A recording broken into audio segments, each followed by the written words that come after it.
suis arrivé tard à des velléités de réalisateur. C'est-à-dire à 25 ans, si on m'avait dit un jour tu serais réalisateur de film, c'était très loin de moi.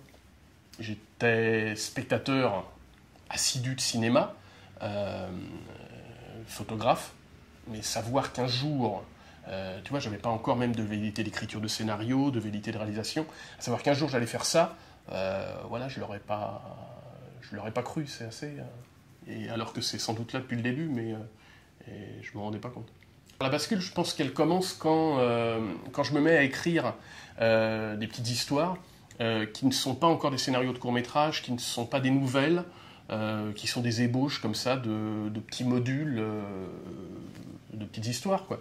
Et j'ai le souvenir précis du moment où je commence à écrire. C'est un dimanche après-midi. Dans la semaine, j'ai eu une mini idée d'un petit événement comme ça, et j'écris sur une machine mécanique.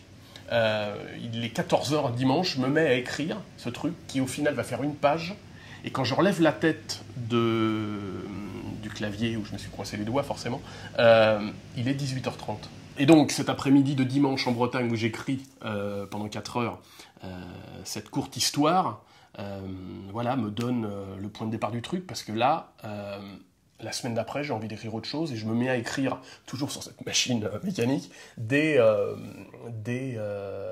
mini-histoires qui deviennent à un moment des potentiels scénarios de court-métrage. Et là, je parle d'un temps que les moins de 20 ans ne peuvent pas connaître, parce que la vidéo, par exemple, on n'a pas accès aussi facilement au matériel vidéo pour faire des choses.